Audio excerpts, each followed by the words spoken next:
Bien, vamos a resolver el modelo de examen de la unidad 2. Siempre vamos a ir viendo punto por punto, cómo podemos ir resolviendo, cómo podemos ir descartando opciones, haciendo un poquito de repaso también y arrancamos entonces ahí con el primer punto.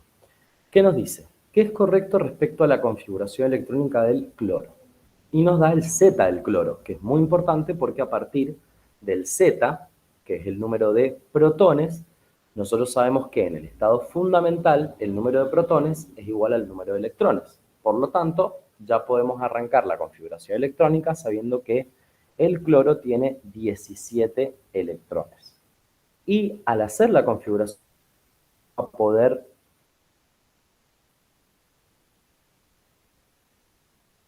en este caso es la correcta.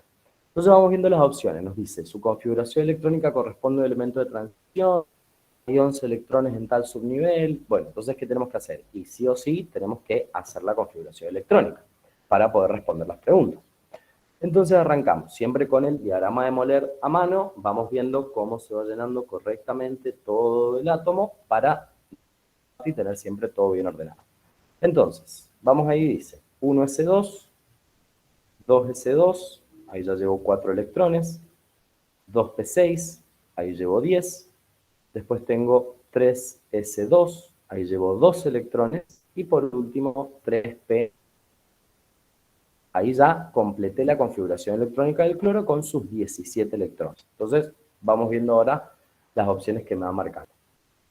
La primera me dice su configuración electrónica corresponde a un elemento de transición. No, pésimo, no corresponde a un elemento de transición, porque los elementos de transición tienen su último electrón en un subnivel D. En cambio acá tenemos el electrón en un subnivel P, por lo tanto no es de transición, es un elemento representativo o principal.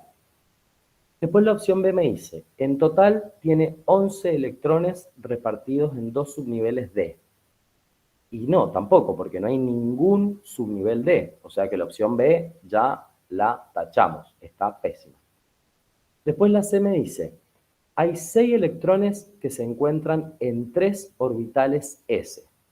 Entonces me pongo a ver acá la configuración y efectivamente tengo 3 orbitales S. En el nivel 1, en el nivel 2 y en el nivel 3. Y en total, ¿cuánto tengo? 6 electrones en estos 3 orbitales S. Entonces, la C hasta ahora perfila como respuesta correcta, porque lo que me ha dicho está bien. Después vamos a la D. Me dice, su configuración electrónica correcta es 2, 2s2, 2p5, 3s2, 3p6. Y no, no es 3p6, es 3p5. Porque esta configuración que me da acá, 3s2, 3p6, pertenece a un elemento del grupo 18, a un gas noble. Pero acá hicimos la configuración del cloro y nos dimos cuenta que termina en 3p5. O sea que esa opción que ahí me da la D también está pésima. Y por último vemos la quinta opción que aparece en odonto, que nos dice, al estar tan cerca de los gases nobles, tiene una baja afinidad electrónica. No, pésimo, todo lo contrario. Al estar cerca de los gases nobles, puntualmente acá el cloro, el grupo 17, fíjense que tiene 7 electrones en el último nivel, no tiene una baja afinidad electrónica, tiene una alta afinidad electrónica porque se encuentran todos hacia la derecha de la tabla, ¿sí? Los que se encuentran en el grupo 17. Por lo tanto, la opción E también está mal y la única correcta es la opción C. Hay 6 electrones que se encuentran en 3 orbitales S. Vamos al punto número 2. Nos pide marcar lo incorrecto. La primera opción nos dice que la energía ganada o perdida por un electrón al pasar de un estado energético a otro, es decir, cuando sube o baja, es igual a la energía del fotón absorbido o emitido durante el proceso. Y esta opción es correcta. Porque lo vamos a ver acá con un ejemplo muy sencillo, pero, por ejemplo, si un electrón pega un salto hacia un nivel superior, el electrón lo que está haciendo es absorber energía, porque necesita absorber energía para poder subir a un nivel superior. Y esa energía que absorbe es efectivamente la energía de un fotón, porque el fotón es la cantidad de energía que gana o pierde un electrón al subir o bajar de nivel. Entonces lo que nos está diciendo en la opción A es una redundancia.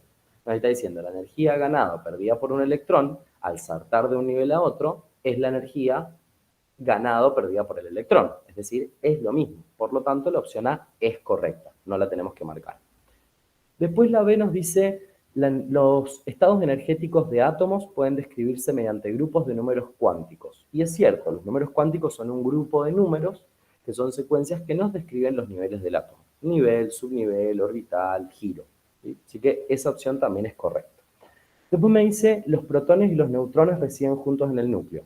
También es correcto, hay que acordarse que en el átomo nosotros teníamos dentro del núcleo a los protones que tienen carga positiva y a los neutrones que no tienen carga, y alrededor del núcleo, en la zona extranuclear, tenemos a dando vuelta. O sea que esa opción C también es correcta.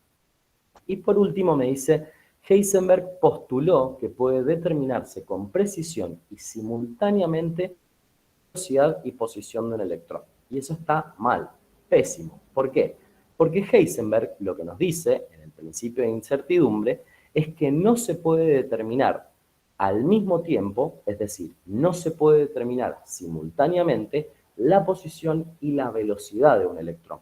Yo sí puedo determinar la posición, pero no voy a conocer su velocidad. O puedo determinar su velocidad, pero no voy a conocer su posición. Por eso justamente el principio de incertidumbre, porque hay algo que vamos a saber, pero algo que no lo vamos a saber. Entonces, la opción incorrecta acá es la D, porque Heisenberg no nos dijo lo que dice la opción, nos dijo todo lo contrario. Bien, vamos a ir con el punto 3. Nos dice, sabiendo que un elemento químico presenta 14 electrones en su estado fundamental, correcta. Y cuando leemos las distintas opciones que tenemos, vemos que nos habla de grupos, periodos, afinidad electrónica, etc. Entonces, siempre, ¿qué tenemos que hacer? Y si nos está preguntando sobre grupo y periodo y la posición que tiene en la tabla para ver si tiene o no tiene afinidad electrónica alta o baja, o cómo es su carácter metálico, lo que siempre tenemos que hacer es hacer la configuración electrónica a partir de estos 14 electrones para luego, con esa configuración, poder conocer el grupo y el periodo. Y acá nos pide marcar la correcta. Entonces vamos, 14 electrones y hacer la configuración electrónica. Siempre con el diagrama de... me queda 1s2, 2s2, 2p6, ahí ya llevo 10 electrones. Después tengo 3s2, ahí llevo 12, y 3p2, ahí llegué a los 14 electrones que necesitaba. Entonces, vamos a lo primero que nos pregunta grupo y periodo en la opción A. Para calcular el periodo, sea el tipo de elemento que sea, si es representativo o de transición, siempre el periodo se calcula de la misma manera. Buscamos en la configuración electrónica el nivel de energía más alto alcanzado por el átomo, en este caso nivel 3, que es el más alto de todos. O sea que este elemento con el que estamos trabajando acá pertenece al periodo 3. O sea que la primera opción podría llegar a ser. Pero ahora vamos a ver el grupo. Para calcular el número de grupo, tengo que fijarme siempre qué tipo de elemento tengo frente. Por ejemplo, este elemento con 14 electrones, al tener su configuración electrónica que termina en P, es un elemento representativo del bloque P. ¿Y cómo calculamos el grupo de los elementos representativos del bloque P? Contamos el número de electrones y le sumamos 10. Entonces, 4 más 10 es grupo 14. No grupo 4, ojo, porque en la tabla periódica nosotros tenemos 18 grupos y el grupo 1 y 2 pertenece a los representativos y a partir del 13 volvemos a tener representativos, del 13 al 18. Entre el 3 y el 12 son elementos de transición que tienen su electrón que cae en un subnivel D. Por eso, siempre que el elemento termina en P, cuento todos los electrones del último nivel, por eso cuento los del S y los del P, porque es el último nivel completo, y le sumo 10. Por eso me queda grupo 14. Por lo tanto, esta opción hasta ahora estaría bien. Después me dice, el elemento tiene muy baja afinidad electrónica. La afinidad electrónica aumentaba dentro de la tabla periódica, lo vamos a ver acá con un grafiquito muy sencillo. La afinidad electrónica aumentaba de izquierda a derecha y de abajo hacia arriba, es decir que los elementos que se encuentran más o menos en esta esquina tienen mucha afinidad electrónica y aquellos que se encuentran aquí por debajo tienen mucha menos afinidad electrónica. ¿Sí? Son los elementos de la tabla que menos afinidad electrónica tienen. Entonces acá más o menos podemos ubicar en la tabla porque ya sabemos que el elemento está en el periodo 3, grupo 14, o sea que está en este lado de la tabla. Fíjense que está en el grupo 14, más o menos por acá, y periodo 3. Hay que hacerlo muy sencillo, no hace falta poner grupo, todo, más o menos en un cuadrado, en un rectángulo, ubicamos más o menos y ya sabemos que este elemento al estar en el grupo 14, bien a la derecha, y periodo 3, bien arriba, tiene alta afinidad electrónica, no tiene baja afinidad electrónica. Por lo tanto, esta opción está mal. Lo mismo que la C, nos dice, presenta un alto carácter metálico. No, todo lo contrario, tiene un bajo carácter metálico, porque el carácter metálico aumentaba al revés que la electronegatividad o afinidad electrónica. El carácter metálico aumentaba de derecha a izquierda y de arriba hacia abajo. ¿Quién es el metálico? Y los metales, que se encuentran en todo este lado de la tabla. Por eso nosotros, al tener un elemento que se encuentra en esta esquina, decimos no, tiene bajo carácter metálico. Y por último, el punto D nos dice se encuentra en el grupo 4 y periodo 3. No, grupo 14. Lo que pasa es que esta opción que dice grupo 4 es por si se olvidaron de sumarle el 10. Así que ojo ahí cuando calculen grupo y periodo, siempre el electrón final en el P, cuento el número de electrones y le sumo 10. Por eso este que tiene 4 electrones y termina en P, pertenece al grupo 14. Y eso hace que la opción A sea la correcta. Bien, vamos con el punto 4. La masa atómica de la plata que encontramos en las tablas es de 107,87 UMA. Determine la abundancia relativa de los dos isótopos que tiene, sabiendo que sus masas atómicas son 106,91 UMA y 108,9 UMA. En este ejercicio, primero lo que tenemos que hacer es identificar qué es lo que nos está pidiendo. Acá nos está pidiendo la abundancia relativa. Las abundancias, siempre cuando trabajamos con isótopos, las expresamos en porcentajes. Es decir, del 100% de ese elemento, por ejemplo acá la plata, ¿qué porcentaje representa del total uno de los isótopos y qué porcentaje representa del total otro de los isótopos? Y eso lo podemos resolver a partir de la ecuación de la masa atómica promedio. Justo se relaciona la masa atómica promedio, que es un dato que nosotros tenemos en este ejercicio, que ahora los vamos a ir identificando bien, y sabíamos que la fórmula de masa atómica promedio era la masa de un isótopo, que le podemos poner X, por el porcentaje de otro isótopo, más la masa del otro isótopo, que le podemos poner Y, por el porcentaje de ese mismo isótopo. Y todo esto dividido 100%. Obviamente acá si hubiera más isótopos, por ejemplo 3, le sumo otro término más, si hubiera 4, sigo sumando, ¿sí? Con toda la cantidad de isótopos que haya. Entonces, a partir de esta ecuación, que es la ecuación de masa atómica promedio, nosotros vamos a poder relacionar los datos. Primero veamos qué nos pide y qué datos tenemos, pero más o menos ya nos vamos orientando. Entonces, primero nos dice que la masa atómica de la plata que encontramos en las tablas es de 107,87. Ese dato, 107,87, lo podemos entender como la masa atómica promedio. ¿Por qué? Porque en las tablas periódicas el valor que figura del peso de cada uno de los átomos es un promedio. Justamente se ha hecho este mismo cálculo para poder... Entonces acá podemos decir masa atómica promedio es de 107,87 UMAS. Perfecto. Y luego vamos al otro. Nos pide averiguar los porcentajes de cada isótopo, ¿sí? La abundancia relativa. Entonces, ¿cómo lo podemos anotar? Y lo podemos anotar como una de nuestras incógnitas, porcentaje de un isótopo, que le podemos poner X. Esa es una de nuestras primeras dudas. Y también el porcentaje del otro isótopo, que le podemos poner Y. Entonces, de esta manera ya tenemos ahí identificadas las dos incógnitas. Pero también tenemos otro dato, el peso de estos isótopos. Entonces tengo la masa del isótopo X, que es de 106,91, y tengo también acá UMA, todo bien completo, y también tengo la masa del otro isótopo, este que le habíamos puesto Y. ¿Por qué X e Y? Porque es cómodo, porque nos pintó, pero le podemos poner cualquier otro nombre. Una cuestión de comodidad, ponemos X e Y. Me da la masa entonces que es de 108,9 UMAS. Y ahora miramos la fórmula, tenemos dos incógnitas, porque tenemos las dos incógnitas que son los porcentajes de uno de los isótopos y el porcentaje del otro isótopo. Por lo tanto, como estamos trabajando con dos incógnitas en una misma ecuación, tenemos que aplicar un sistema de doble sustitución o doble ecuación, donde siempre vamos a trabajar una ecuación principal y vamos a tener que armar nosotros otra ecuación aparte en base a los datos del problema. ¿Cuál puede ser la ecuación que armamos acá? Muy sencilla. Sabemos que el porcentaje de uno de los isótopos más el porcentaje del otro, porque acá me dice que son solamente dos isótopos, suma 100%.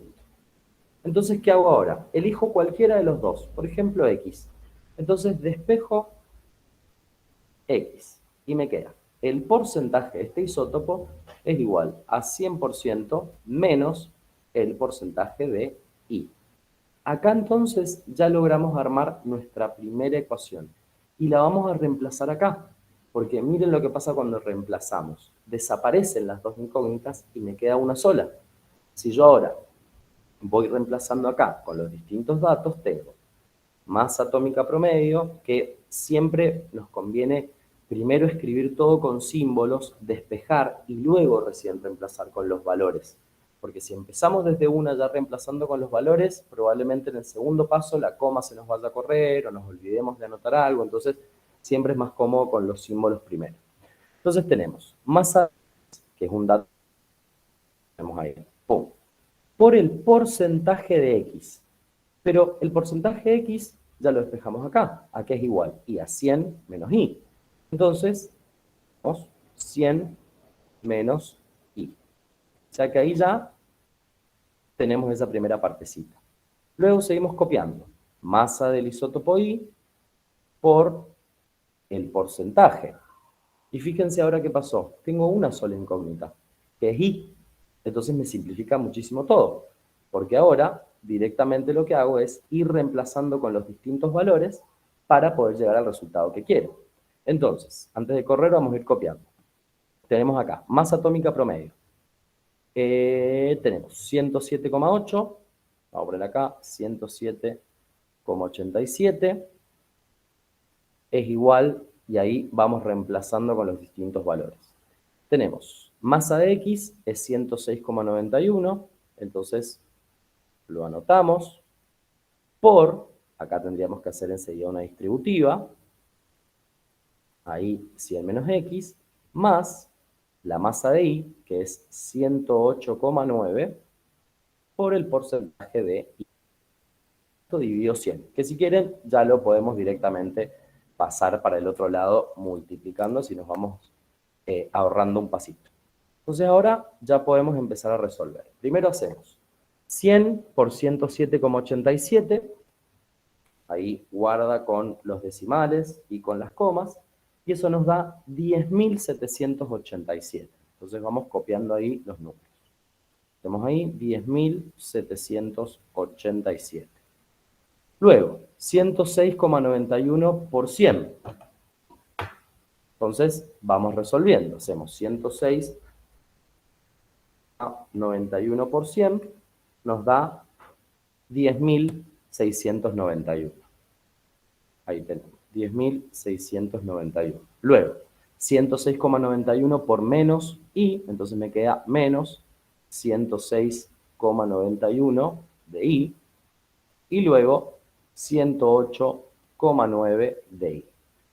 Y acá entonces ya tengo dos términos que son dependientes, porque tienen la incógnita, y un término independiente. Entonces, ¿qué hago con este? ¡Pum! Lo paso para el otro lado. Entonces me queda 10.787 menos 10.691 es igual a menos 106,91 de Y, fíjense que estoy copiando nada más lo que está arriba, más 108,9 de Y. Y ahora resuelvo esta parte, que son todos los independientes. Tengo 10.787 menos 10.691. Esto me da 96. Y todo esto, esta suma que tengo acá, me queda en 106,91 negativo, aquí es menos 106,91 más 108,9. Y eso nos da 1,99 de I. Entonces, ahora despejo I. Paso el 1,99 dividiendo. Por lo tanto, me queda I es igual a 96 sobre 1,99 y esto me da un valor de, poner ahí, 96 sobre 1,99 me da aproximadamente 48,2. Entonces acá vamos a poner el primer resultado, 48,2%. Y una vez que ya averiguamos el porcentaje de I, ¿qué sabíamos nosotros que habíamos puesto al principio? I, que X era igual a 100 menos I. Entonces, ¿cómo calculamos el valor de X ahora? I, el valor de X va a ser igual a 100 menos este porcentaje que acabamos de averiguar, de 48,2. Y eso nos da, usemos la calculadora siempre por las dudas, si no metemos la pata, 51,8. Ahí entonces ya tengo los dos porcentajes que el ejercicio me estaba pidiendo. 48,2 y 51. Lo tenemos entonces a la opción correcta que tenemos que marcar. Fíjense que no coincide exactamente, pero siempre hay que buscar la respuesta más, pues muchas veces por diferencia de decimales, por diferencia de redondeo, por el método que usamos, puede variar, pero es la opción que más se acerca y es prácticamente el mismo número. Bien, en el 5 nos dice, supuestas las siguientes afirmaciones, marque la opción que considere correcta. Entonces vamos de a una leyéndolas y viendo si están bien o están mal. La primera nos dice, isótopos son átomos de un mismo elemento con diferente número de electrones. No, esta es la parte que está mal. Porque los isótopos son átomos de un mismo elemento que tienen diferente número de neutrones. Es decir, que yo puedo tener, por ejemplo, 3 átomos de oxígeno que tengan la misma cantidad de protones y en el estado basal que tengan diferentes números de neutrones. Esa es la definición de isótopo. Por lo tanto, esta primera opción no es correcta, está mal. Vamos a la B. La masa atómica relativa de un elemento viene dada por su número total de electrones. Pésima la opción, porque los electrones son tan livianos comparados con los protones o los neutrones que no se toman en cuenta para el cálculo de la masa atómica. Y encima acá me dice masa atómica relativa, o sea que peor todavía, ¿sí? Porque la masa atómica relativa se mide en base a las UMAS, que es la 12ª parte de un átomo de carbono, o sea que los electrones no tienen nada que ver, ¿sí? Por lo tanto, está mal. La 3 nos dice aproximadamente la masa relativa de un elemento es la suma de los protones más la de los electrones. No, acabamos de decir que los electrones tienen una masa totalmente despreciable. En el átomo, cuando yo tengo los protones, los neutrones y los electrones, los protones y los neutrones son los que tienen mucho peso, entonces repercuten sobre el peso total del átomo. Los electrones no, tienen un peso muy pequeño, entonces yo puedo sacar 10 electrones, poner 100 electrones, sacar 200 si quiero, y el peso total del átomo no se va a ver modificado de una manera grande, pues son muy livianos comparados con los protones y los neutrones. Y por último me dice, los isótopos son átomos de un mismo elemento con diferente número de neutrones, eso es correcto, y me dice, es decir, tienen la misma masa. No, porque si ya tienen diferente número de neutrones, van a tener diferente peso. Por ejemplo, yo puedo tener un átomo que tiene 3 neutrones y un isótopo, o sea, 2 isótopos, uno con 3 y otro con 5 neutrones, y el de 5 neutrones va a ser más pesado, no va a tener la misma masa, porque los neutrones sí pesan bastante, entonces a mayor cantidad de neutrones en un isótopo, más pesado va a ser. Por lo tanto, no tienen la misma masa. Eso hace que en este ejercicio la opción correcta sea son todas falsas, porque ninguna de las afirmaciones que nos dieran eran correctas. Vamos con el 6. Nos dice la configuración electrónica de un elemento, da la configuración escrita, nos dice indicar qué tipo de elemento es y a qué periodo y grupo pertenece. Entonces, nosotros tenemos acá la configuración electrónica escrita en el enunciado del ejercicio. Y cuando la vemos, siempre que trabajemos con una configuración electrónica, independientemente del tipo de ejercicio, tenemos que asegurarnos que esa configuración electrónica es correcta. Es decir, bien, vamos viendo acá si el orden es correcto. Vamos copiando y vamos analizando en cada subnivel. Me dice 1s2, después me dice 2s2, 2p6, o sea que hasta acá está todo bien. 3s2, 3p6, perfecto. Y luego me dice 3d10, 4s1. Pero esto está al revés, porque nosotros sabemos que por el diagrama de Moller, primero viene el 4s y luego viene el 3d. Entonces ordenamos primero la configuración electrónica. Esto no hace que esta configuración electrónica esté mal, porque de hecho, si buscan esta misma configuración que está en el grupo 11, periodo 4 de la tabla, van a encontrar que en la mayoría de las tablas periódicas se los dan escritos de esta manera. ¿Por qué? Porque de esta forma es más práctico al leerlo en la tabla, al darme cuenta que el nivel más alto de energía que alcanza este elemento es el 4. Por eso me lo ponen al final. No significa que esté mal, es una cuestión de comodidad para escribir una configuración electrónica. Si yo no me doy cuenta primero de ordenarlos correctamente, lo primero que pensaría es que es un elemento representativo, porque termina en S, pero en realidad ¿cómo termina? Y termina en D. Por lo tanto, es un elemento no de transición interna. Los elementos representativos o principales terminaban su configuración en S o en P, los de transición en D y los de transición interna en F. ¿Qué podemos hacer con las opciones? Eliminar todas las que no sean de transición. ¿Por qué? Porque nos acabamos de dar cuenta que al terminar su configuración en un subnivel D es un elemento de transición. Entonces podemos eliminar la opción B que me habla de transición interna, no es un elemento representativo, así que eliminamos. Y ya nos quedamos con la correcta, pero comprobemos si verdaderamente es la correcta. Que lo es, pero hacemos el paso completo. ¿Cómo calculamos el número de periodos? El periodo se calcula siempre buscando el nivel de energía más alto que alcance el elemento. Entonces acá busco en la configuración, nivel más alto es el nivel 4. Ojo, no me interesa cuál es el último que se llena. No, me interesa el valor. Busco y digo 1, 2, 3, 4, 3, 4. Listo, es el más grande. Periodo 4. Y para el grupo, lo que tengo que hacer es, cuando es un elemento de transición, como es este que termina en un subnivel D, para calcular el número de grupo, tengo que sumar los electrones que se encuentran en el subnivel S y en el subnivel D.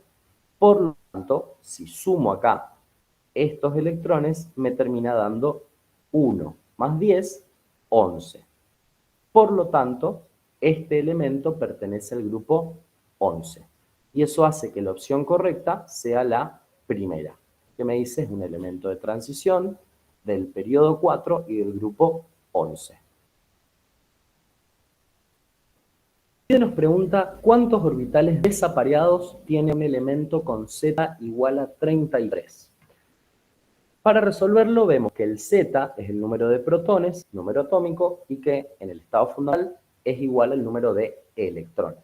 Por lo tanto, acá, en este ejercicio, ya podemos asumir que tenemos 33 electrones y con ellos empezar a trabajar para poder llegar a averiguar cuántos orbitales desapareados hay en un elemento que tiene esta cantidad de electrones. Entonces, hay que hacer la configuración electrónica, porque siempre los orbitales desapareados van a aparecer al final. Es decir, siempre me voy a fijar en el último subnivel si tengo orbitales desapareados. No lo veo antes, porque ya está todo completo. Lo veo siempre en el último subnivel. Entonces, hacemos la configuración que nos va a quedar un poco larga acá. Arrancamos 1s2, 2s2, ahí ya llevo 4, 2p6, ahí llevo 10, 3s2, 2 electrones, 3p6, 18 electrones, después viene el 4s2, ahí llevo 20 electrones, luego viene 3d10, ahí llevo 30 electrones, y luego viene 3p3. Ahí completé la configuración electrónica total de este elemento. ¿Y qué hago ahora? Me fijo en el subnivel. En el subnivel P tengo 3 orbitales que podemos nombrarlos, dijimos anotarlo, pero siempre está bueno recordar. ¿Y qué hacemos ahora? Completo los electrones. ¿Cuántos tengo acá? 3. Entonces, sigo el orden de llenado y de relleno de orbitales y pongo un electrón, 2 y 3. Y listo, no me quedan más electrones. Entonces, la configuración electrónica de este elemento termina de esta manera. Y tengo 1, 2 electrones desapareados en esta configuración. Por eso es importante seguir el orden de llenado, porque si yo hubiera completado directamente los 3 electrones de una, completando el primer orbital, dando uno al final, no me iba a dar la respuesta correcta. Siempre completamos los orbitales, un electrón, un electrón, un electrón, y cuando ya terminé, vuelvo de vuelta a la izquierda y sigo completando hasta que se me acaban, ¿sí? Por eso acá la respuesta correcta es tiene 3 orbitales desapareados. Vamos con el 8. Nos pregunta, ¿cuál de los siguientes saltos energéticos dentro de un átomo liberará mayor energía? Siempre que nos pregunten cuál va a liberar mayor energía, o cuál va a absorber, o cuál va a perder, siempre hay que pensar primero qué me está preguntando. Acá me está preguntando cuál va a liberar mayor energía. ¿Y cuándo un electrón liberaba energía? Cuando caía de un nivel más alto a otro, es decir, si el electrón pega un salto hacia un nivel inferior, desprende energía, es decir, que pierde energía. Por lo tanto, lo que nos está preguntando acá, al decirnos cuál va a liberar mayor energía, nos está diciendo que el salto que estamos dando es hacia abajo, porque si fuera hacia arriba el salto no estaría liberando o perdiendo, estaría absorbiendo o ganando energía. Eso nos sirve mucho porque podemos eliminar todos los saltos en los que estemos subiendo. Por ejemplo, del nivel 1 al nivel 3 no va a perder energía, va a ganar, por lo tanto, la tachamos. Del 8 al 7 puede perder o liberar. Del 2 al 4 no va a liberar o perder, va a ganar energía porque está subiendo del nivel 2 al 4, o sea, necesita absorber o ganar energía para poder llegar a un nivel más alto.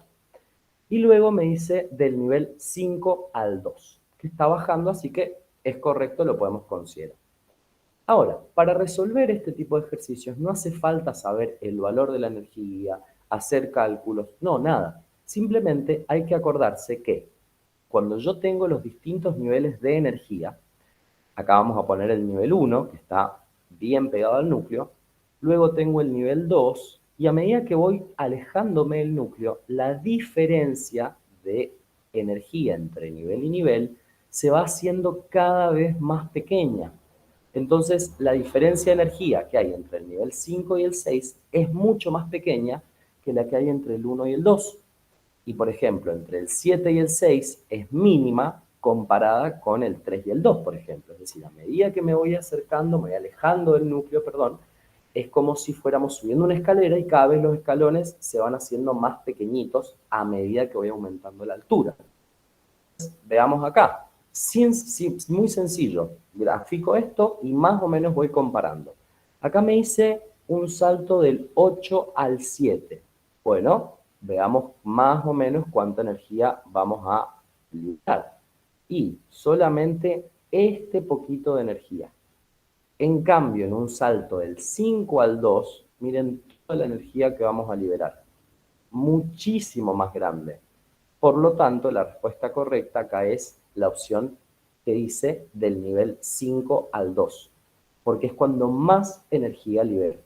Otra forma de darse cuenta también cuando libero mayor energía o cuando absorbo mayor energía es pensando siempre que los saltos que están más cerca del núcleo van a liberar o ganar más energía que aquellos saltos que se están produciendo alejados del núcleo. Esa es otra manera de verlo también. Y si no, con un gráfico muy sencillo, como les digo, no hace falta conocer valores, la diferencia se va haciendo más pequeña, puedo rápidamente averiguar cuál es la respuesta correcta, en este caso, cuando libera mayor energía o cuando pierde mayor energía, cuando salta del nivel 5 al 2 que del 8 al 7. Es la respuesta correcta. En el 9 nos pregunta qué es incorrecto respecto a las moléculas de dióxido de carbono y monóxido de carbono. Ahí nos da la fórmula y bueno, nos va dando distintas opciones. La primera opción nos dice el dióxido de carbono es apolar. Y eso es correcto. ¿Por qué? Porque cuando hablamos de polaridad, tenemos que diferenciar dos situaciones diferentes. Yo voy a graficar ahora cómo serían los enlaces del dióxido de carbono, ¿sí? Y vamos a ver la diferencia entre la polaridad del enlace y la polaridad de la molécula. Cuando yo hablo del enlace, hablo solamente de esto. Es decir, voy haciendo un análisis de cada enlace por separado dentro de la molécula. Por eso puedo tener enlaces covalentes, puedo tener enlaces covalentes polares, enlaces covalentes apolares, enlaces iónicos. En cambio, cuando hablo de la polaridad de la molécula, tengo que tomar en cuenta otras cosas, como por ejemplo la geometría molecular. Por suerte, no nos piden saber la geometría molecular de ningún compuesto, excepto del dióxido de carbono. Porque cuando nosotros graficamos el dióxido de carbono, vemos que el oxígeno es más electronegativo que el carbono. ¿Eso qué significa? Y que este enlace que tenemos acá, carbono-oxígeno, es polar, tiene una polaridad negativa que está orientada hacia el oxígeno y una polaridad positiva que está orientada hacia el carbono. Lo mismo ocurre de este enlace. Tengo una polaridad positiva que está orientada al carbono y una polaridad negativa que está orientada al oxígeno.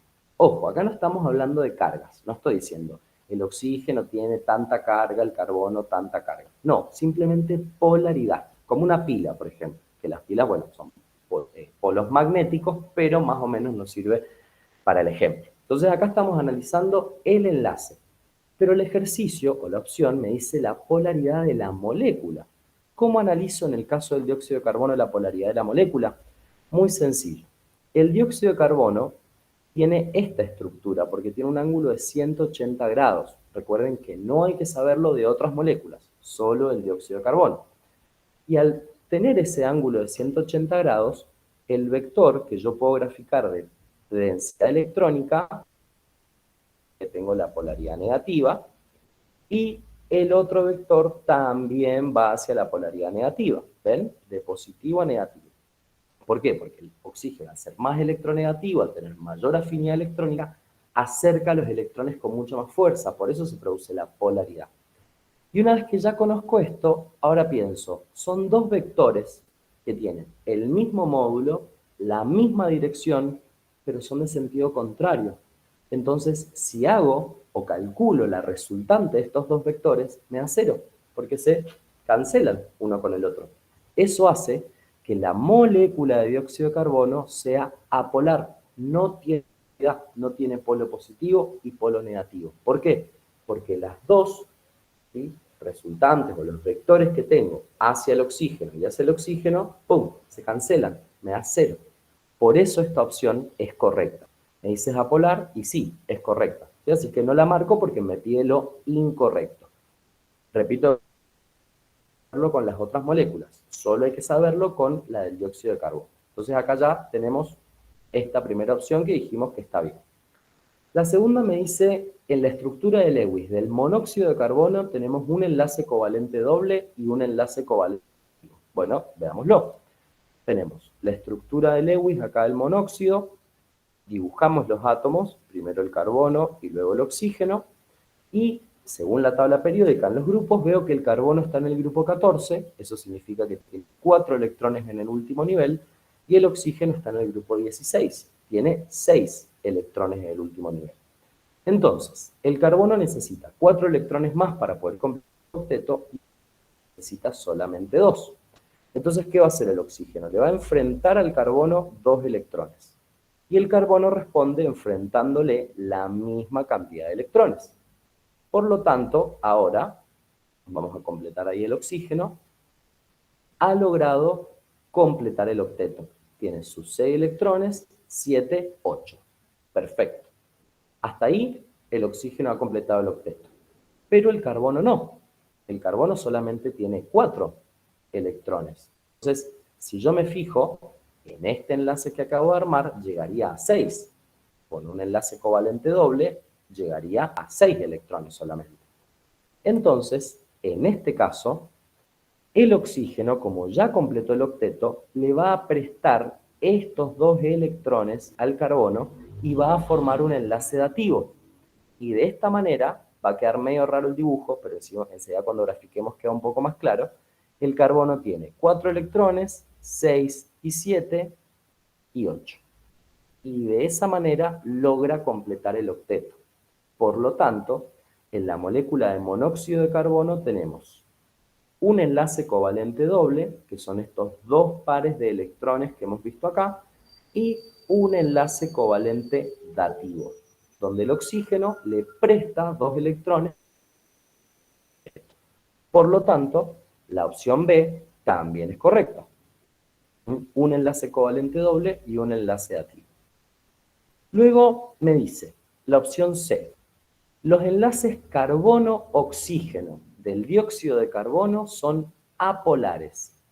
Y nosotros acabamos de ver que no son apolares, son polares. ¿Por qué? Porque uno de los elementos, en este caso el oxígeno, tiene una alta afinidad electrónica, entonces atrae con mucha más fuerza a los electrones. Si bien no tenemos el valor específico del valor de la electronegatividad del oxígeno y del carbono, son elementos diferentes, por lo tanto tienen diferente electronegatividad. Y el oxígeno está más a la derecha en la tabla periódica que el carbono. Por lo tanto, tiene más electronegatividad. Eso significa que no son apolares los enlaces carbono-oxígeno, sino que son polares. Por eso, la opción que tenemos que marcar es la C, porque es incorrecta. Y por último, la D nos dice, el carbono trabaja con 4 electrones de valencia. Y eso es correcto, porque tiene 4 electrones en su último nivel. Y los electrones del último nivel son los que se conocen como electrones de valencia. En este caso, el carbono tiene 4, por eso la opción es correcta. Y el oxígeno, por ejemplo, tiene 6 electrones de valencia, ¿sí? Que son los que tienen en el último nivel de energía. Y por último tenemos la pregunta 10, que nos habla de las fuerzas intermoleculares y nos pide que marquemos lo incorrecto. Entonces vamos viendo ahí opción por opción. La primera me dice, las moléculas no polares pueden polarizarse transitoriamente si se encuentran en la proximidad de una molécula polar. Y eso es correcto, porque acá estamos trabajando con la fuerza de Van der Waals, o la unión intermolecular, dipolo-dipolo inducido, en la que tengo una molécula que no tiene polaridad, pero cuando se encuentra con una molécula que sí tiene polaridad, transitoriamente, la primera molécula, la que hemos marcado en rojo, va a polarizarse, mientras el